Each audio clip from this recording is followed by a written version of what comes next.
this is a picture that I was just told might be by Lynn Feynman, who is somebody I've been more curious about than probably anybody. So this picture, which is about 61 years old at present, now has a new meaning, which is Lynn was a colleague and a friend many years ago, and was certainly part of La Jolla. And as we go through some of the slides in our conversation, really what we're trying to do is reawaken some of those ghosts of La Jolla. And Robert, one of the most important things for us to get through immediately is, why did you come? You told me the other day at lunch that in the 1920s you were coming here on family vacations. And how did La Jolla become from a vacation destination to a place of residence, and certainly a kickstart to your profession? Let's see. Back in my father's time, when he was a boy, he and his family came to La Jolla. You can imagine. They came on the train, and then I believe from Los Angeles down here by some other means, which I was never aware of. But he came as a 14, 15-year-old boy. So when I was young, I was about 5 years old, my grandmother and aunt from Greeley, Colorado, brought my cousins, my three cousins, picked me up in Los Angeles and came to La Jolla. My grandmother rented one of the beach cottages, which many of you are familiar with, board and batten, no heat, sand on the floor. Would rent it for a month every summer. And I was here, so I was here summers. From the time I was 5 until I went away to college. And during college and after being put inducted into the Army, I was discharged in 1944 with a medical discharge. And I worked my way back to La Jolla to work for a wonderful architect from Los Angeles who had designed Camp Callan, Camp Matthews, and we were beginning the design of Camp Pendleton, and a lot of work at North Island. So it was a big office, and I joined it in the Spreckles Theater building in 1944, and was there until 1946 or 6, toward 7. So that very briefly is my background in coming and knowing about La Jolla, because we had these cottages always within walking distance of the cove.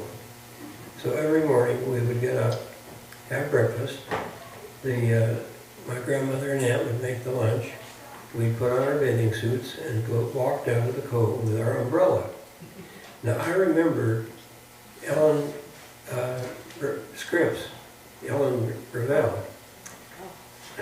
I'll get there. Talking about her when she was young, a child, going to the cove. And we both had the same experience.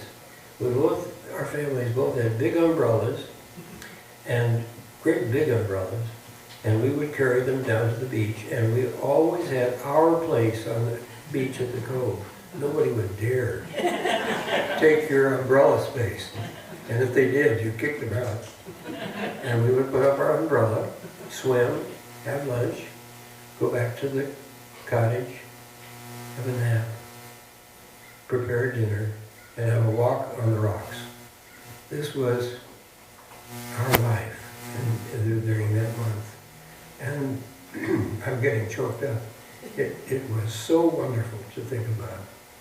And such a grand introduction to a beautiful, quiet community, much different than it is now, of course.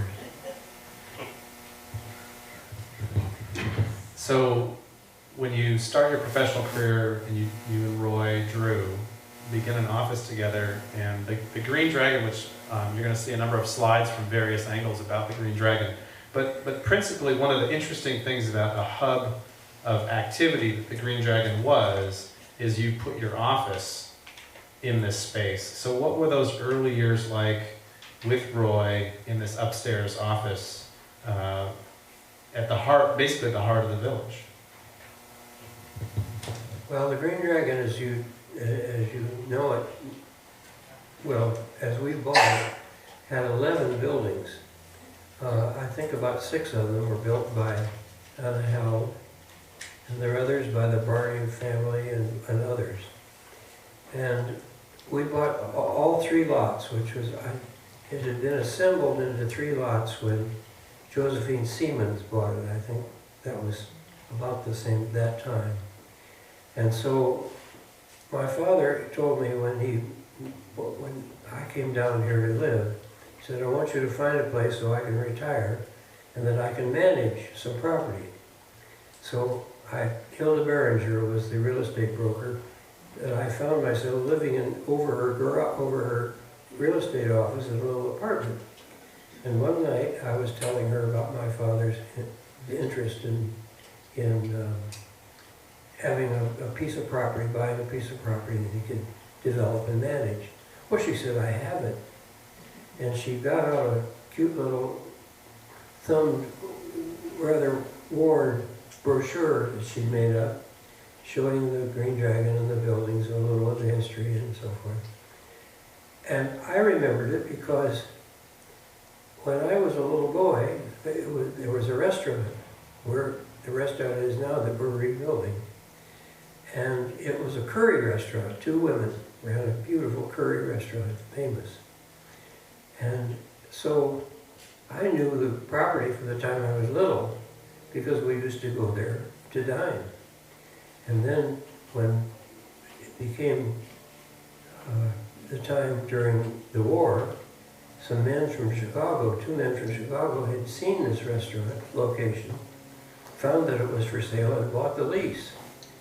And they developed the Holiday House restaurant, which I'm sure some of you may remember.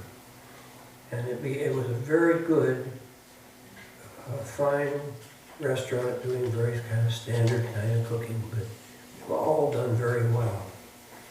And so my dad, when I called my dad on the telephone to tell him about the possibility of buying the Green Dragon, he said, oh, I know the property. He said, just tell him to go buy it. I said, don't you want to see it? He said, you've seen it, buy it. So I told Hilda that we would buy it, and she was thrilled because it had been on the market for 10 years with her. And she was very happy about it. At any rate, my father and mother purchased the property in 1944 and owned it until now. Don Ellison may be here and tell me what year it was he bought it. I can't remember. Anyway, it was some years ago now. But my family owned the property for a long time, and my mother and father both died, and when my mother died, the death taxes had to be paid, and we had to sell the property, and we sold it to Don Ellison and Bill Zonker. 92. 92, good. Did you get some clients because of all this activity from Witsits and the Holiday House? I mean, this was the hub of the village at the time, and your office was strategically placed within that? Oh yeah, let me tell you. The first thing we did, there was a marvelous woman by the name of Mabel Whitson. And Mabel had been it was the era when women wore beautiful hats. And she had been in the charge of the hat department at Marston's store, which was the big department store in San Diego. And Ross Thiel, the interior designer, had been in charge of the interior design department.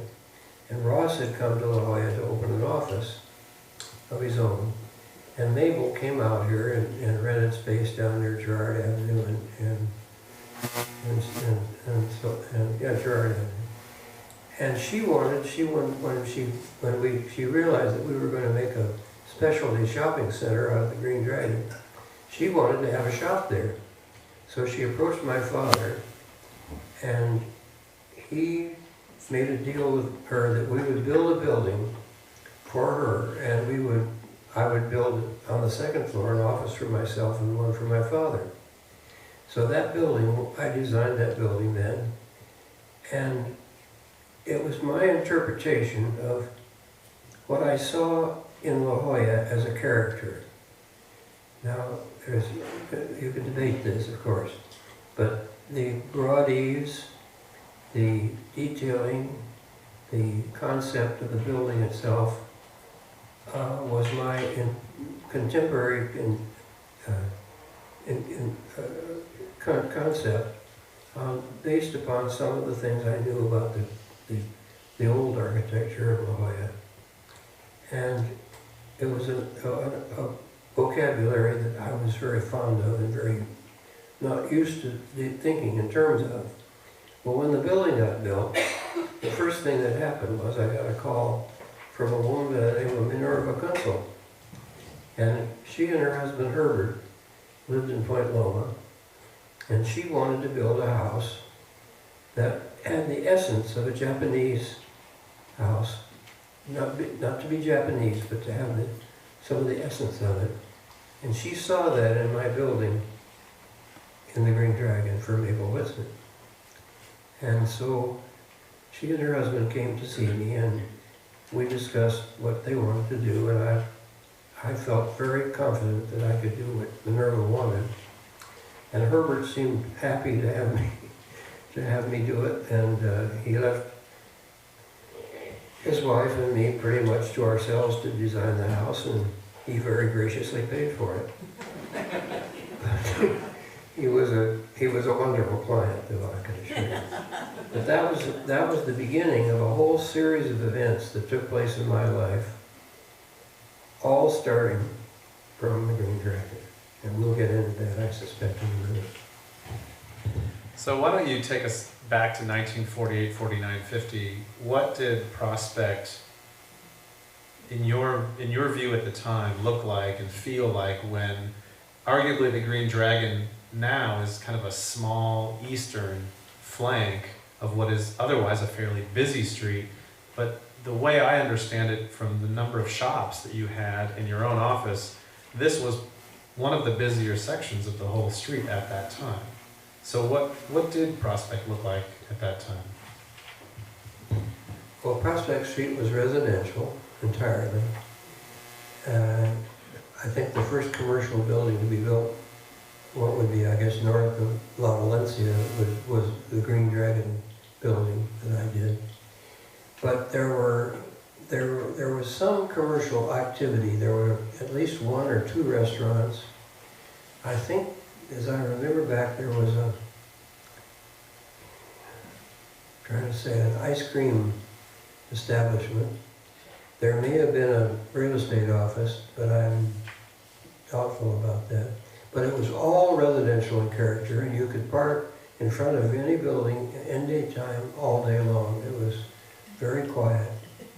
You know, Joni and I had a friend who was a marvelous, who was a reporter journalist for the Union Tribune, but who was a marvelous cartoonist, a very subtle fellow. And I have a cartoon on the bathroom wall of our house that three men are sitting around a table and they're drinking cocktails. And one of them says, you know, I'm told that the Prospect Street is the work of the Democrats. And this just struck me as being one of the funniest things I'd ever read, because it has changed. And the other day I was walking down from our job. We were building a restaurant at the Green Dragon now that I designed. I was walking home and I counted the number of establishments between Cave Street and I guess Herschel, and there was one or two that were not tourist oriented, and all the rest of it, everything on that street is tourist oriented, everything.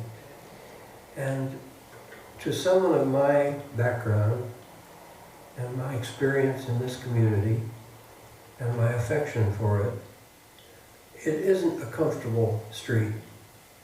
I don't know how to describe the disappointment, but La Jolla has taken on a new atmosphere about it that I know the merchants are keen about.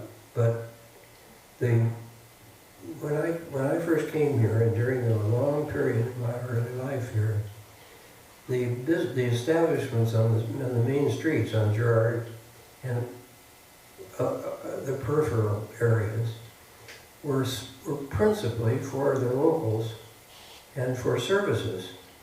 Services have almost disappeared from La Jolla. You have to go somewhere else for them.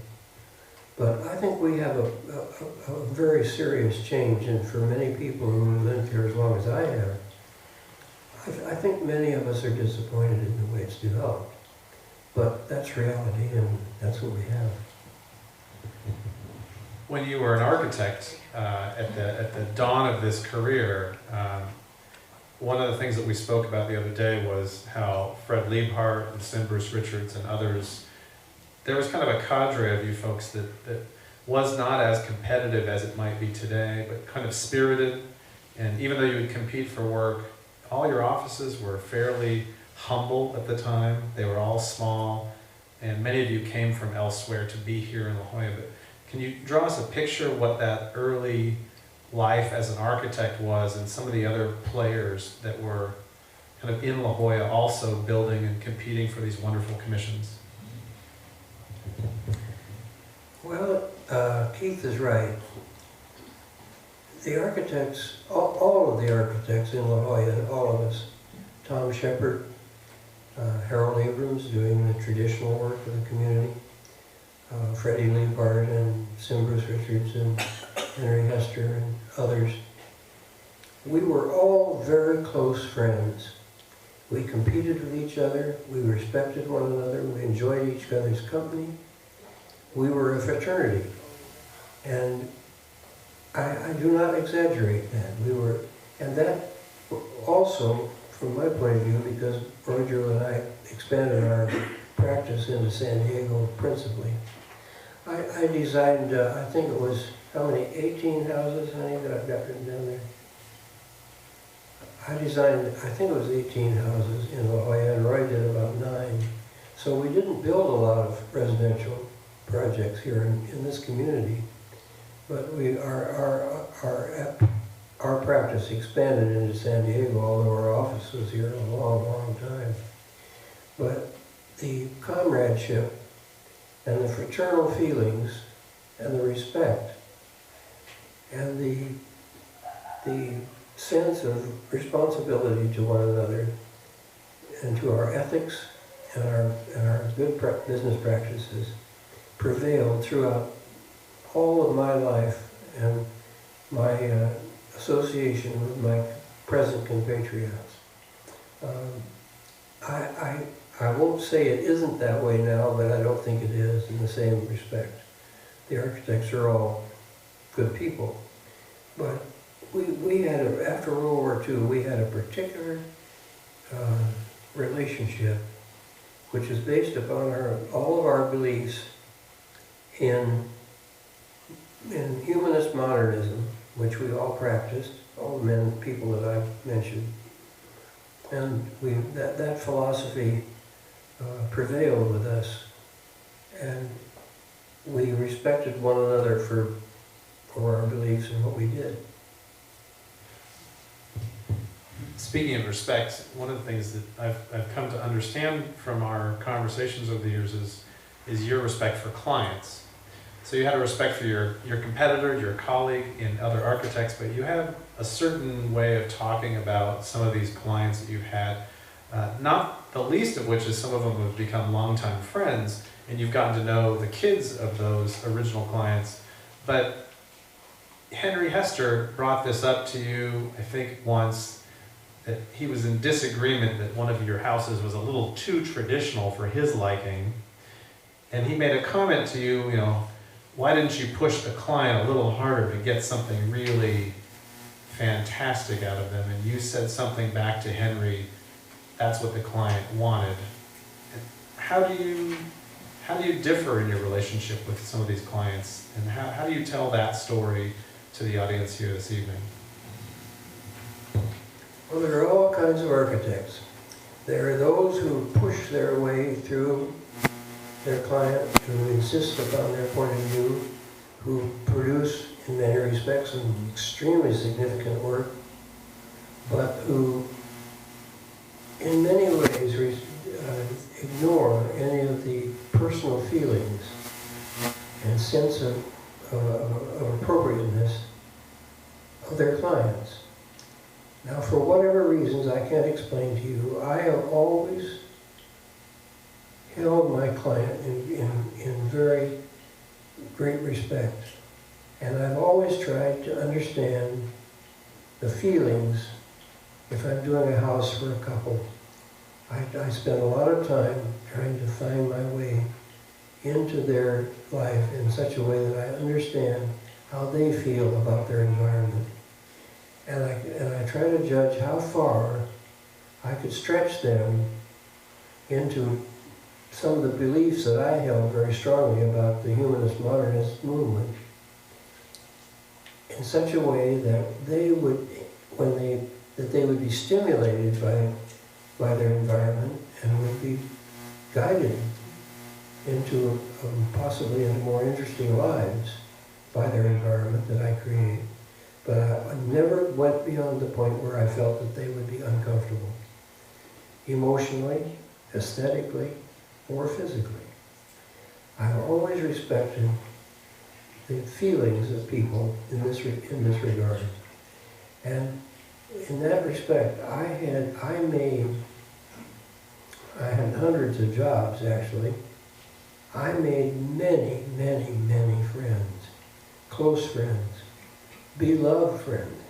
I can describe to you some of the relationships that evolved from doing work for people, some even in business, doing work for business people, or institutional projects, which I did a number of them. But I've always had a sensitivity, or tried to have a sensitivity, to the sense and the feelings of my clients, and to the people around them. So that Henry teased me one time. We were at a cocktail party, and there had been some cocktails. And Henry said, "I saw that sign on your house down there in Silver." He said, "That isn't a very interesting house." He said, "Why'd you put your sign on it?" I said, "Henry, those people, I brought those people along from where they were to where I brought them, as far as I felt I could do it comfortably and appropriately for them. And that's their house, and they're going to live in it, I think, well.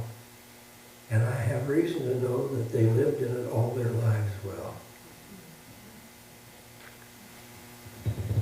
You just mentioned that you extended yourself and connected yourself to your residential clients, obviously because they're going to spend a great deal of time and all the activities of their family life will be connected to the home, but much of your office's work was for institutional clients, and one of your earliest institutional, I think, trademarks or flags that you planted was your client with the Art Center, which is now the Museum of Contemporary Art. Your first iteration of that building in about 1950 completely changed what the Irving Gill presence had, the presence the Irving Gill structure had on the street. And can you walk us through what statement that building made for the La Jolla community at the time that the Art Center wanted to seek you out for expansion?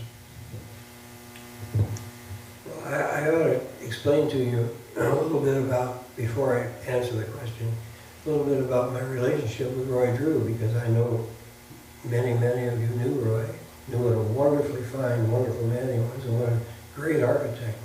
But Roy and I had an agreement when we formed the firm that we would take turns being the principal architect for projects, so that if he was doing a job and a new one came in and I needed work, I would take that job and do it, and we always coordinated our work in such a way that if one of us needed help with a problem, the other was there to do it. So our clients had the benefit of really two separate architects who thought very similarly and who worked comfortably and properly together. So that accounts for why I'm talking about some of these projects as if I were the single architect. I would have been the partner who took that project at that time. But when Gordon Gray, the attorney, came to our office and offered us the opportunity to take the Gill building and turn it into an art museum. I will put this in as subtle and kindly a way as I can. Mr. Gray was a very strong-willed man, and he was a good thinker. He was a smart man, but he knew exactly what he wanted to do, and often when he would tell me what he wanted to do, it wasn't possible, or it wasn't appropriate, but he was strong-willed, so that when I began working on that project, I found myself in a position where having respect for the Gill house wasn't enough for me to help try to save the essence of it from what we were doing. And I worked very, very hard during that whole period to save as much of the Gill essence as I could. And for any of you, I could show you the parts that haven't been altered. There aren't very many left. But the process of doing it was really something very amusing happened. I'll tell you about it, Mr. Gray. I had a house under construction right up 2 houses from the Beach and Tennis Club, from the Marine Room, and Gordon Gray owned the house between the Marine Room and this house I was doing for another woman.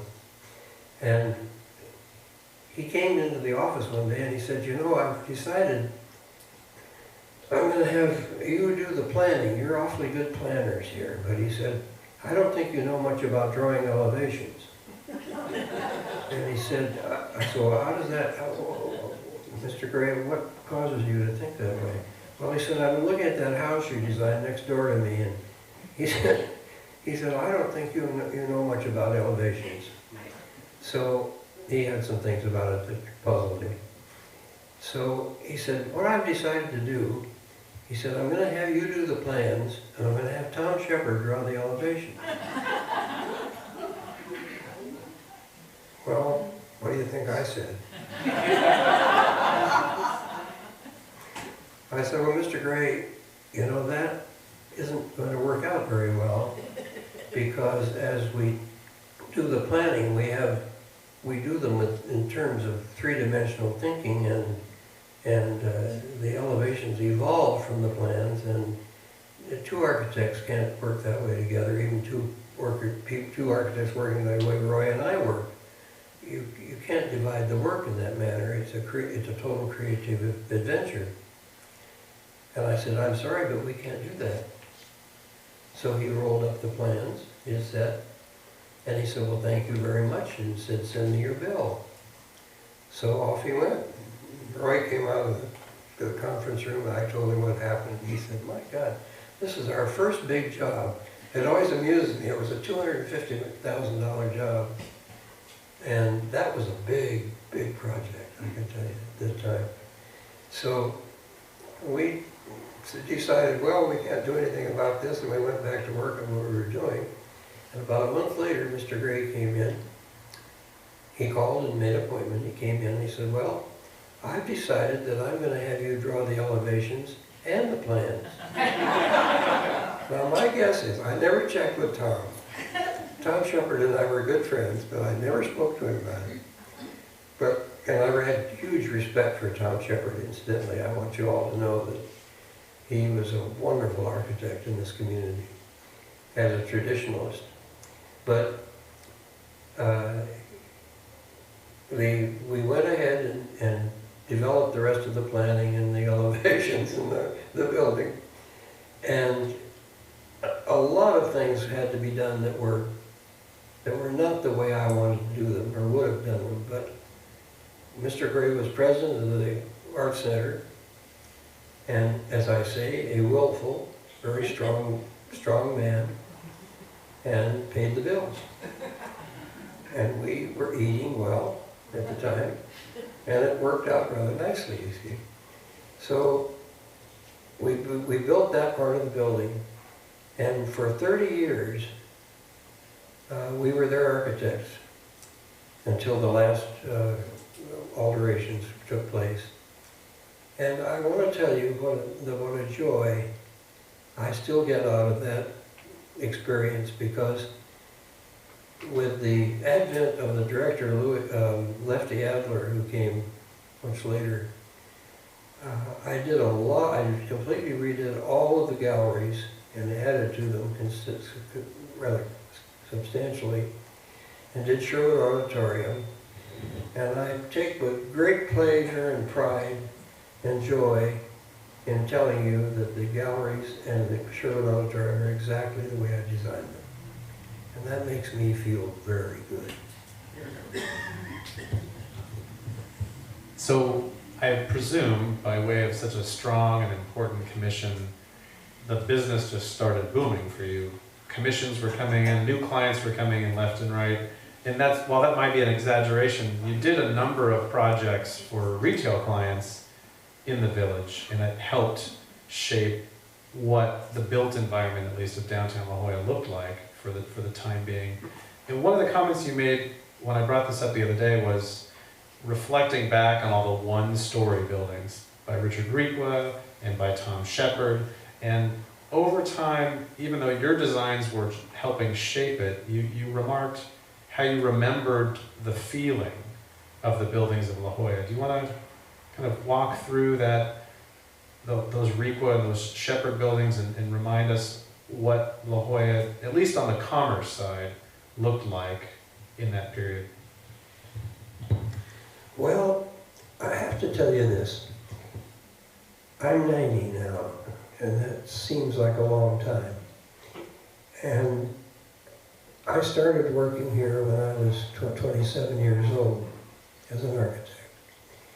Now, it is inevitable that with the experiences we have in life, the growth that we encounter, it is inevitable that we will in many ways change our value systems, or at least they're colored by experience and by events and exposure to wonderful people and wonderful things. And when I had a number of projects, all of which but one are gone on Girard Avenue. I did a number of storefronts there, very simple, nicely proportioned buildings, but they were in the modern mode. Many of them replaced some of the really charming, I look back on now with great love and affection, some of the little storefronts that were Mexican, Mediterranean, Mexican character. And I miss them. I have to tell you, I miss them. Because the only storefront that I did that's left is Warwick's. And I did that way back in 1952 or 3, I don't know, for Mr. Warwick, who had been over on Wall Street and moved over into that location. But I kind of miss the character that we had that was not dominated by Spanish colonial, but very much influenced by it, and some really nice examples. I'll give you an example of one that is still there, and it's right across from the post office. Tom Shepard did it, and it's a tile roofed, right next door to Wells Allen. I think it's next door. I think there are arches, as I remember it. It's a nice building still, and it bears none of the resemblance of all this shishi, chrome-plated, marble fronts that we encounter in the. But I suppose it's just getting older, and your point of view changes, and I kind of miss some of the character we had here in those days. Did I answer your question? Did he answer your question? And I think this brings to mind, when we talk about the old and the new, that even you have been caught up as an architect of so many wonderful, productive years, that you experienced what we would now call a preservation issue, which is the Gill House, Harwell Hamilton Harris's Leck residence, and even the Requa building that you had to tear down to build one of your bank projects. Reflecting back, how does one think about preservation at this end of your career versus at the point when you were working on these projects and these were actively demolished all throughout the county? You mentioned Richard Requa, who was a brilliant traditional designer in the Mediterranean moment. He was very, very good. And he had done a bank.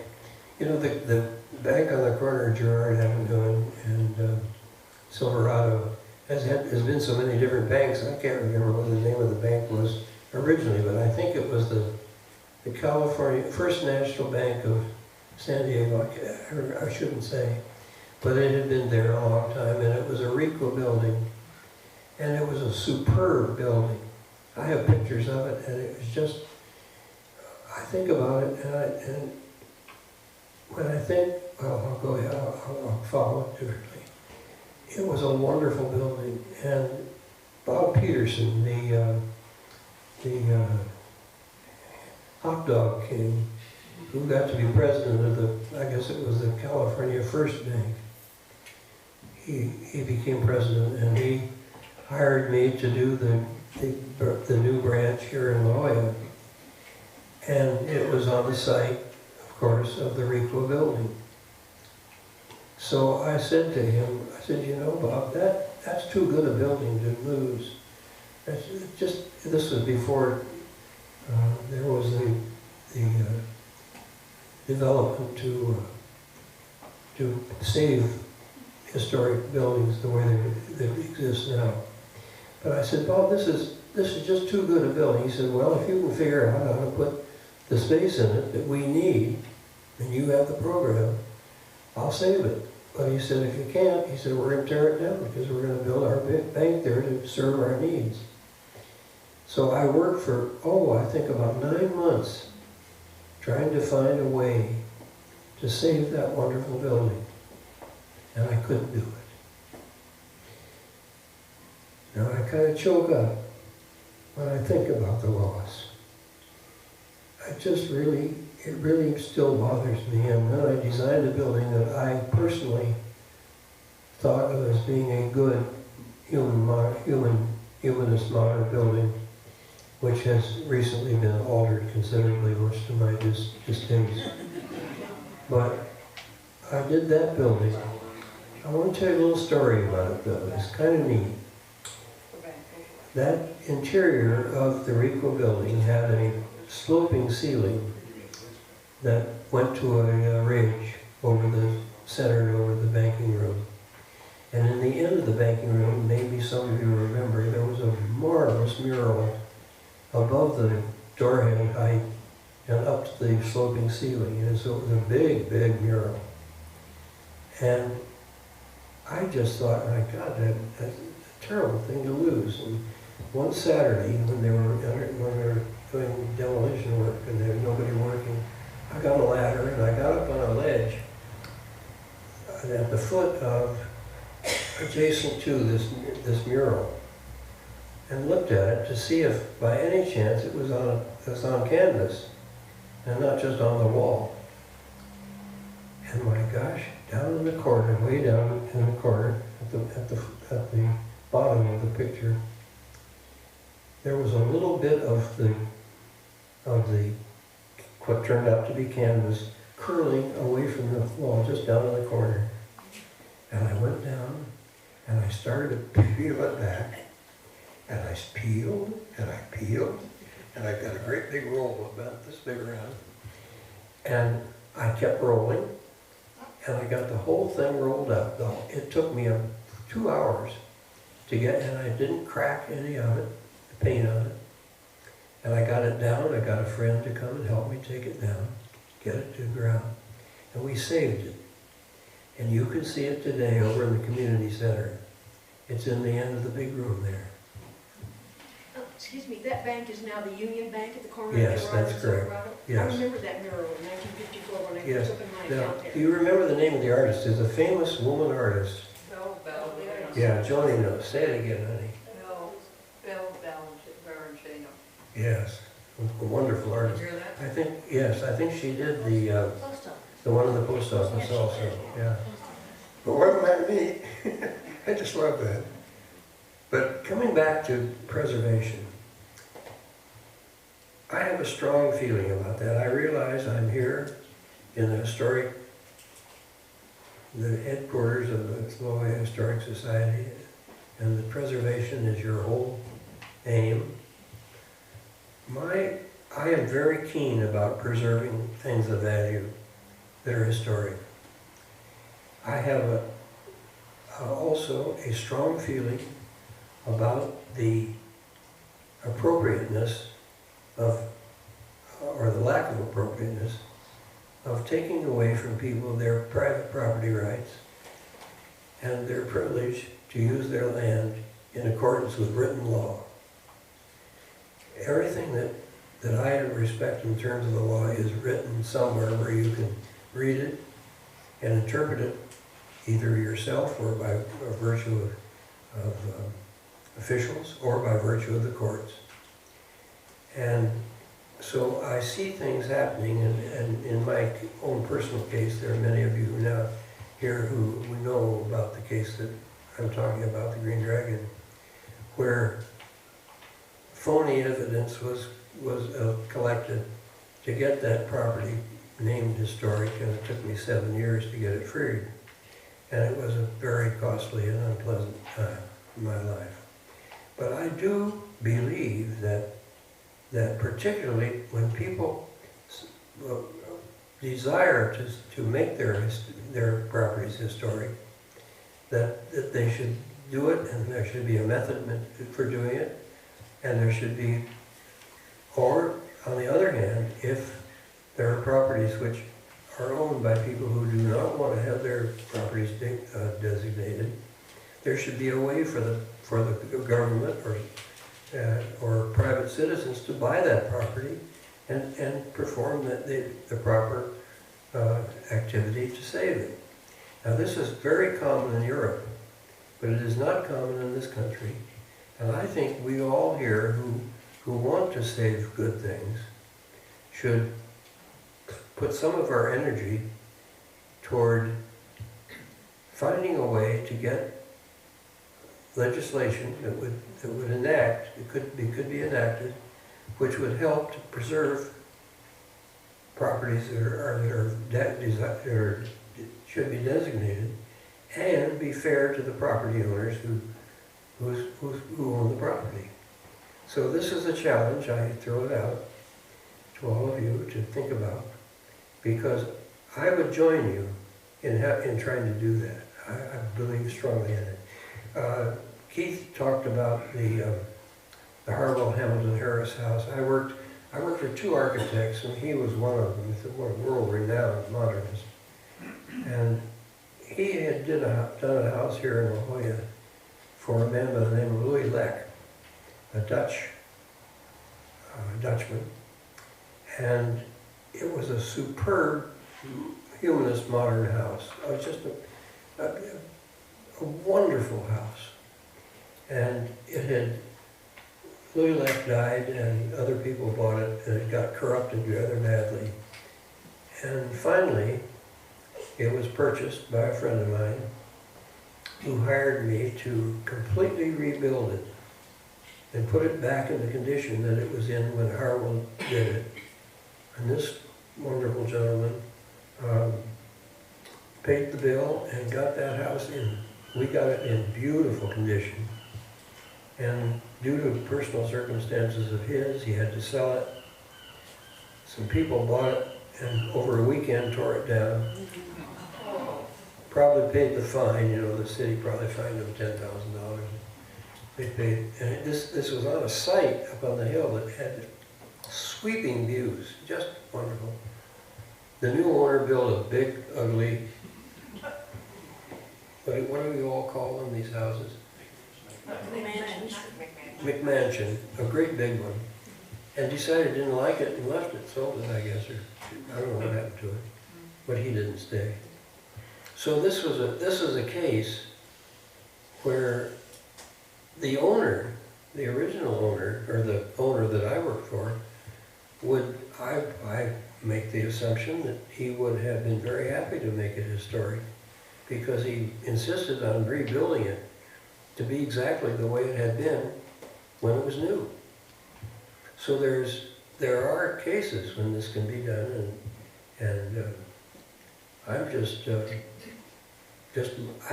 very anxious to think about, creatively, think about ways to save the good things that we have in our lives that are historic, and save them fairly.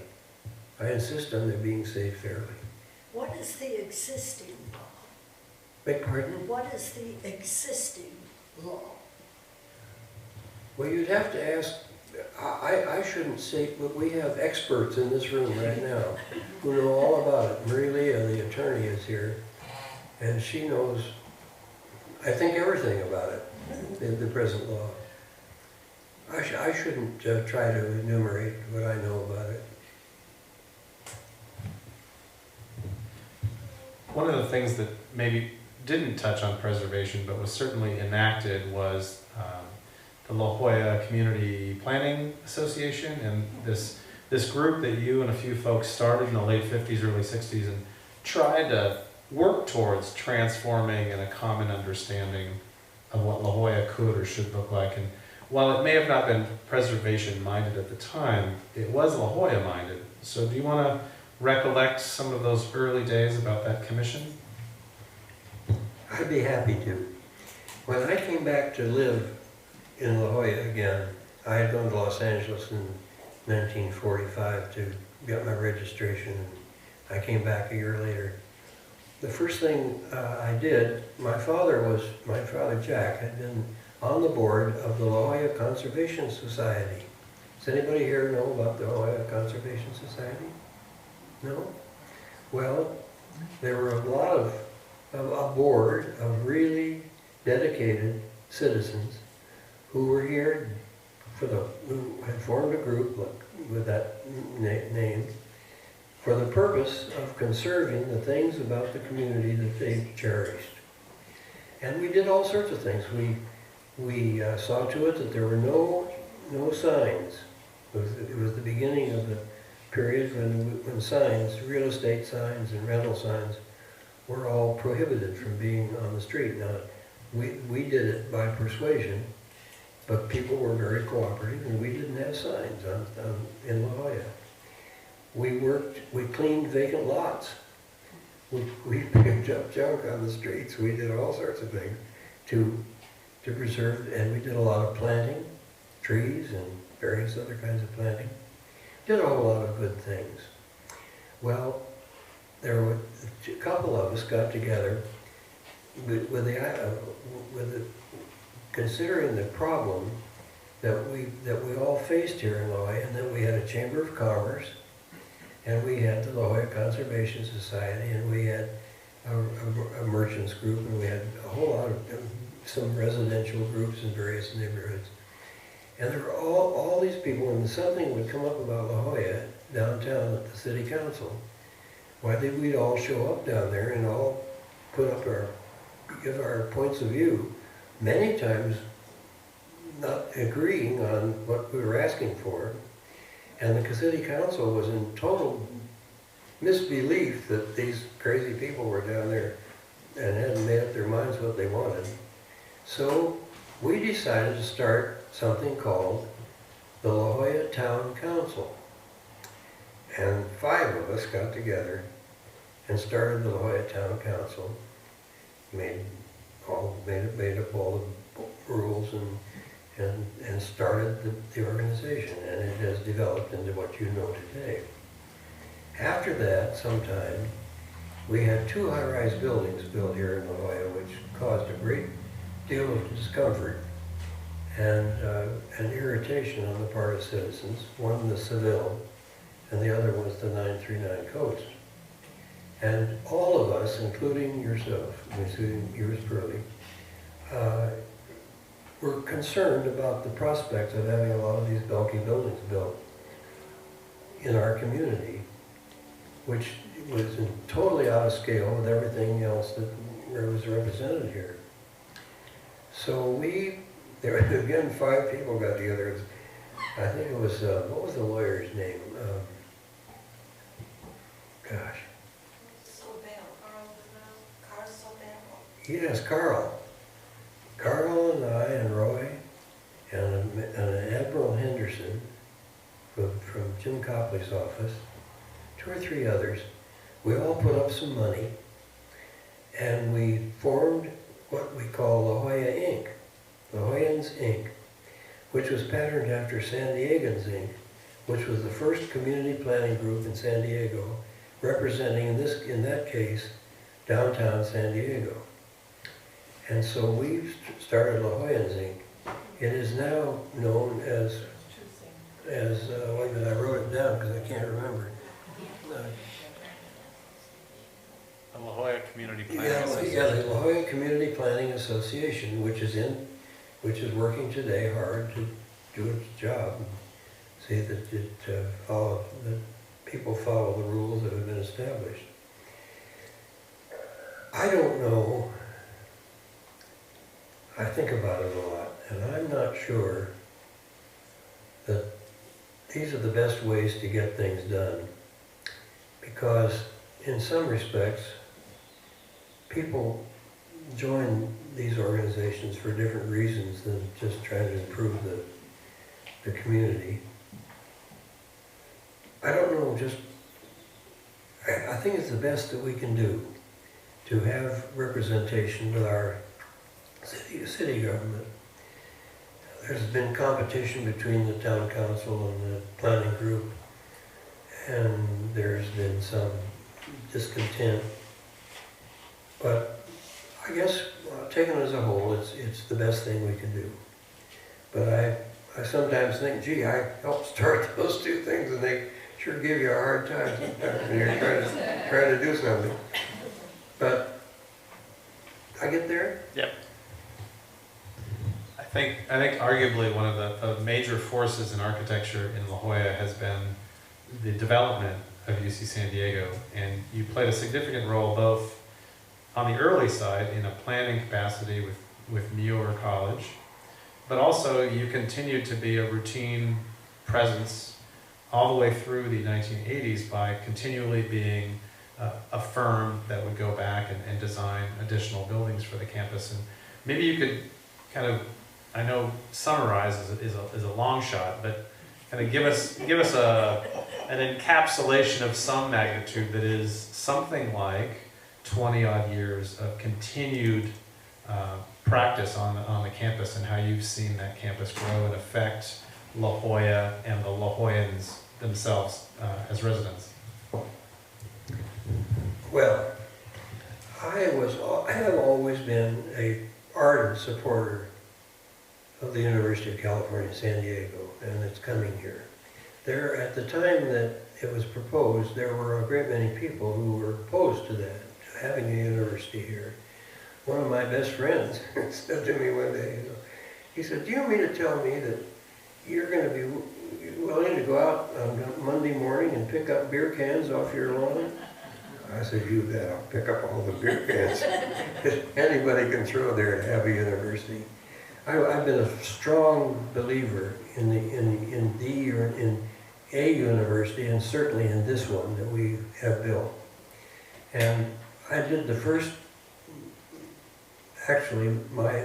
job I did there was before we had an official campus. The Board of Regents had not officially designated the area as a campus, but Roger Revelle, who was an ardent supporter of the idea of the university, and who had gotten his foot in the door by starting what he called the School of Science and Engineering, which was 3 buildings which formed the basis ultimately of Revelle College.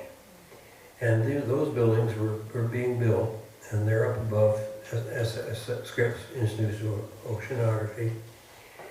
And Roger called me up one day, and he said, "I want you to meet me at the dump." I said, "Well, Roger, where's the dump?" Well, he said it's up there opposite that tennis court that's up there as you go up the hill from SIO up to the highway. And I said, okay, so I went up to found the dump, and sure enough, here was a beautiful meadow surrounded with eucalyptus trees and full of trash.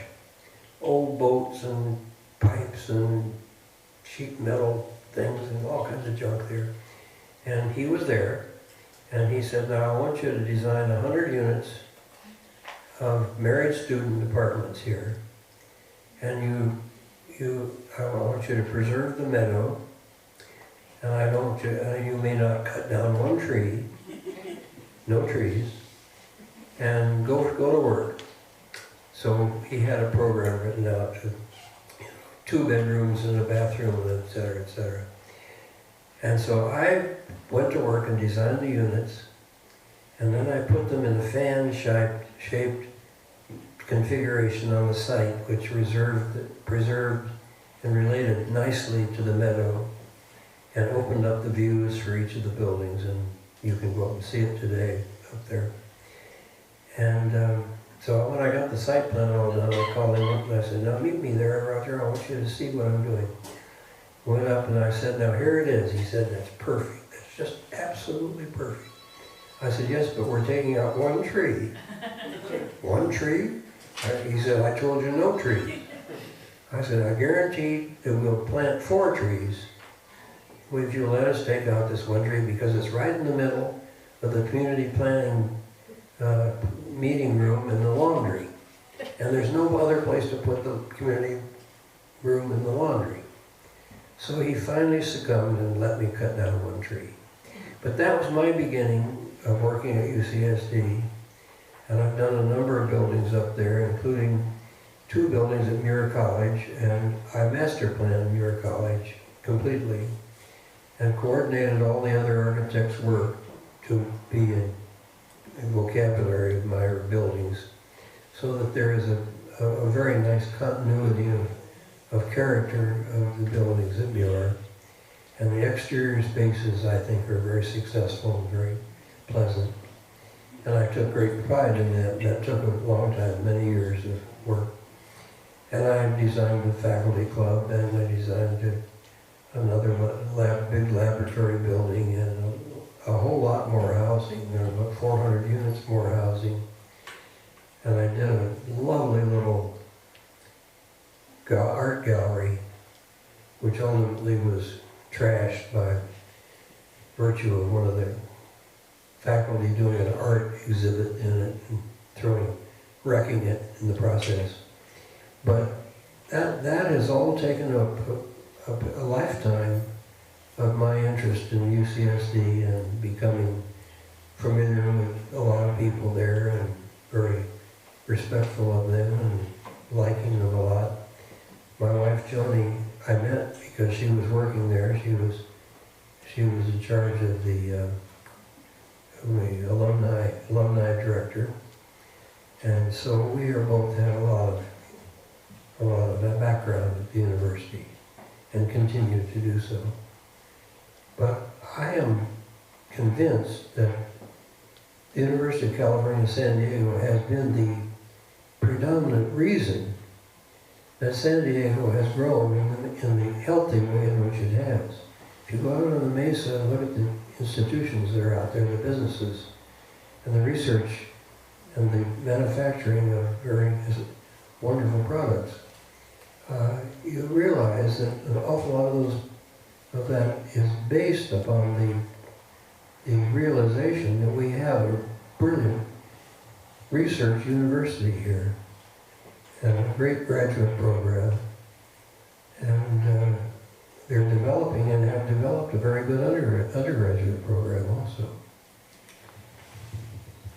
When you look at your career in hindsight through pictures only, so as an onlooker, it seems to vacillate from these fragile Japanese-like structures, which are potentially influenced by your time with Harlow Hamilton Harris, and then you have these rather brutal facades and very daintily kind of constructed, but from a distance they feel rather sturdy and rather masculine. And has your work kind of shifted between the strength of, say, the legs of the Coronado Ridge, or the facade of the Applied Physics and Math building, and then you have these nice homes that are very exquisitely and more based in fine craftsmanship and wood? Well, it all comes down to this. I believe that architecture should express its purpose, the purpose of the buildings that it is involved with, that the buildings, the environment that you make should be appropriate to what goes on in those buildings, what their purpose is, and what their program is. There are programs, as at the university, for instance, where you must build high-rise buildings. The demands on the land are such that that's the case, and if you're going to have any reasonably good open space, this is the result. High-rise buildings are the result. And the purpose to which you're putting those buildings, if they're research laboratories or if they're teaching facilities, residential, the residential units that you see that I did are wood and more delicately detailed. But I think architecture should express its purpose, the purpose of its use. And it should express, in doing that, should express the materials from which it's made. This is a principle that humanist modernists have pursued throughout the life of modernism in our vernacular. And for example, I'll tell you a little story. The first building I did in Muir College before I became the master planner, which is another story. The first building was a electrophysics research facility, and it had all of the requirements that the Salk laboratories have for the easy distribution of utilities and changing distribution of utilities overnight, and making the laboratory spaces flexible to the point of being able to do anything you wanted in them that was appropriate to the purpose of the program. And so, in the case of my first building, and I did two of them, I didn't have the money to do what Jonas Salk and Lou Kahn did at Salk, and that was to build a complete floor between laboratory floors, which had all the utilities in that floor. You could walk around in it and put anything you wanted, either up or down, to change the utility systems. So it was very flexible and very expensive. And we didn't have the money at UCSD for that, so I produced a series of towers on my building, which serviced in many ways made the same purpose, and in many respects created flexibility because the utilities were in those towers, and then they went down under the ground and went from there to the underground all the way to the power source of the campus. And then, in order to make the slabs, the ceiling and floor slabs, such that they easily accommodated the hanging of devices for utilities, and which incidentally I thought were quite handsome looking, in that they looked like waffles. They were called waffle slabs, sort of 2-foot square waffles. And I used that system throughout the building, and then projected those waffle ends, the ends of the waffles, out and made a fringe on every floor, a decorative fringe, which in my view, was good looking and handsome, and expressed the structure. The structure was expressed in both from the point of view of the towers and the waffle slabs, and then the window infills were made to coincide with the module of the structure. Well, all this is very esoteric and very interesting to me and very much a part of my whole point of view. And I was very proud of it. I was very satisfied with the results.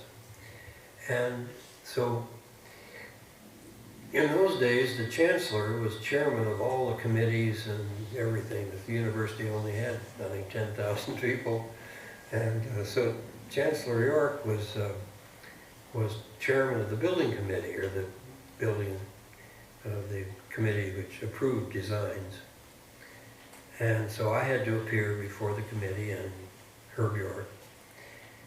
And I explained all this in great detail, the whole philosophy of this structure and the way the towers worked and how the utilities distribution worked, how it was all expressed architecturally.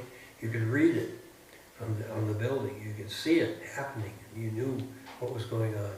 I was very proud of all this. And I had all the words to go with it, you know. What was I, 36 years old, I think. I was just a kid. And I finished my presentation. And Herb said, well, Mr. Mosher, do you really believe all that? What did I say? Well, yes, sir, I do. You know? Herb, after that, we became very good, close friends, and I used to tease him about that. He said, well, I wanted to know. You know? Curious about it. But, does that get you in there? In summary, kind of this whole scratching of the surface, is there one project or one client or one piece of this puzzle that is connected to the fondest memory before we open it up to questions? Well, there are a number, but the one that comes to mind most often is the Kunzel house, because it was a very good house. It is a very good house, one of my best. I've done some others, but it's a house I'm very, very, very happy about, and it provided for the Kunzel family until the children grew and were gone, a wonderful background for their lives. And it enabled me to have one of the most significant experiences of my life, and I'll tell you I'll have to be brief about it because I think we're going to run out of time. But I called my friend at Sunset Magazine, who was the West Coast editor, the Southern California editor, because she used to come around to the office, and I don't remember how many of you knew Sunset Magazine, but they did all sorts of little vignettes, little pieces of kitchens and bathrooms and closets and all sorts of things, and they showed how architects had solved these problems, and they were really neat. And that was sort of the format for that magazine. They did very few complete reporting on a project. And so I called her up and I said, the next time you're down, I want to show you the Kunzel house because it's got a lot of neat detail. So she came down, and they got along beautifully, but she looked at the house and didn't say much about the house. And when we left, I said, I have a funny impression that you didn't find the house interesting. Oh, she said, it's marvelous. But she said, it's not for Sunset. This house is for House Beautiful. And she said, I'm going to stay clear away from it. And I'm going to go to Maynard Parker, who at that time was West Coast predominantly most well-known and talented architectural photographer. She said, I'm going to get Maynard to come down here and shoot it on speculation and just really cover it and do it in speculation. And she went back to Los Angeles and she convinced Parker, who ultimately became one of my closest, nicest friends in the business. And she said, And he came down and I helped him. I did all the pushing of furniture around and sweeping the leaves out of things and so forth. The assistants to photographers do. I love doing that. And we photographed the house, a whole lot of pictures. And they all went back to my friend at Sunset, who sent them to a woman by the name of Elizabeth Gordon, who was editor of House Beautiful magazine. And in 1955, it was a wonderful magazine, a very serious, wonderful magazine that did beautiful things and took a lot of interesting positions on design, and it was a significant magazine. And Gordon was the reason for it. She's a brilliant editor. And she immediately bought the pictures, and the art director made the dummy, which is all the layouts. And Elizabeth was coming to Pasadena or to Pomona the House Beautiful was putting on a big show at the Pomona County Fair. And so she invited me to come up there to meet her and see the show, which was fantastic. The House Beautiful had one of its editors had designed this exhibit, which was for selling ideas on beautiful houses. It was just a wonderful exhibit. And I stayed a day up there at night and got to know Elizabeth a little bit. And she said, I want to go down to San Diego tomorrow before I go back to New York and meet Mrs. Kunsel, and I want to see the house. So they drove down the next day, and we met there. And they saw the house and met Minerva, and then they were going to go to the airport, and the other editor who was with her was paying a hotel bill. And she and I were sitting in a car, and I was explaining to her that I was trying to get a Fulbright.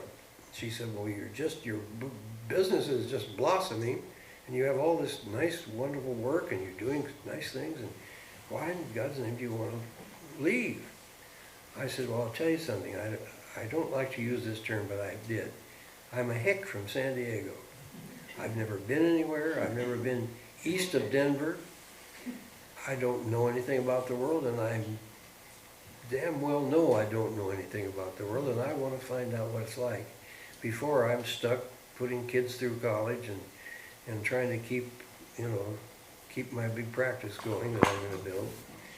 And she said, well, you're not, I said, well, how about the Fulbright? I said, well, they're not giving it Fulbrights to architects for some reason. I said, only 2 architects have them. And I'm not getting, they've turned me down.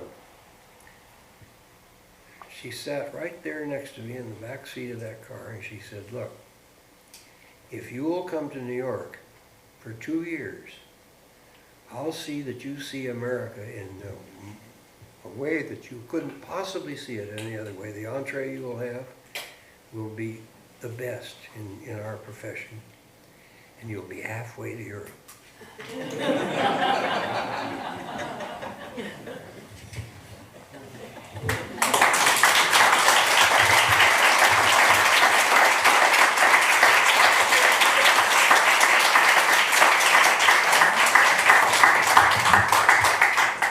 I can only imagine there's 100 questions, but we do have time for a few. Does anyone have any questions for Robert? Yes? When we first came to La Jolla in 1956, Bob Mosher had just come back from the East, and he was very sophisticated. What did you do back there? So, what did you and Elizabeth Gordon actually do in New York City Well, for House Beautiful? I was an editor. I did a lot of writing. The first thing I did was to go to Taliesin East at Spring Green to be with Mr. Wright, Frank Lloyd Wright, for 2 weeks, living in his house, dining at his table every day, getting to know him and getting to know enough about him to write well for him. Because we did a complete issue on Frank Lloyd Wright, and that was the reason she hired me.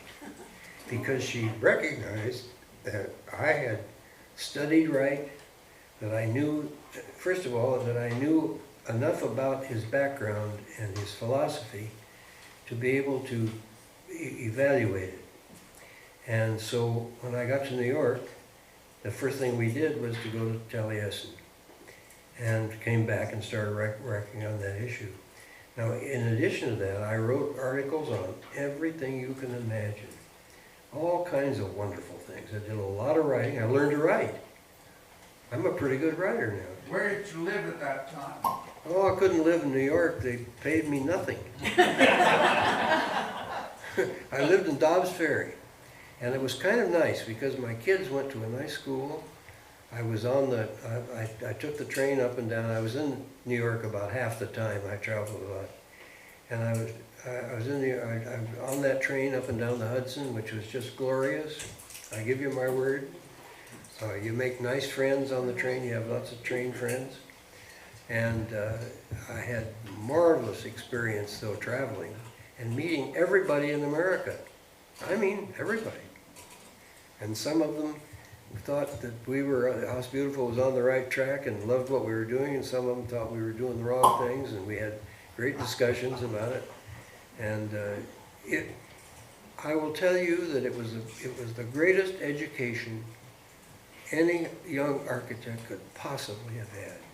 It changed my life, literally changed my life. Any other questions before Angela starts drinking all the wine? The cookies. All the way in the back? Yeah, I'd like to know how he feels when one of his structures is no longer here anymore. I think he touched on that a little bit, but if there's a range of emotions depending on the structure and his relationship to it. Well, you touch on a very tender subject, because today, I believe it was, they started tearing down, excuse me, one of my best buildings. I'm sorry. I shouldn't do this. Aztec Center at San Diego State. Yeah. Well, I'm very upset over that because it's one of the very best buildings I ever did. It expresses all the things that I believe in terms of exposure and structure. It's a series of groin vaults that are very romantic and very poetic, and I think very beautiful. I did all the interiors on that building, and they're tearing it down. And I feel terrible. What building was that again? It's the Aztec Center at it's the Student Union building at San Diego State. There's a photograph. Yeah, there's a photograph of it out in the show. The reason they're tearing it down is that it's not big enough for what they need now. They have no other place to put it, and it's built in such a way that you can't add to it. There's no way to add on to it. So from their point of view, in a practical, here we are, got a lot of students, got to take care of them, give them a building, some kind of a building that's big enough to do what they want, and to hell with what it looks like, We don't know what the new one's going to look like. But you'll excuse me for having been emotional, but I feel very strongly about it. All right, so Angelus is giving me the hook. Please thank Robert for his time tonight.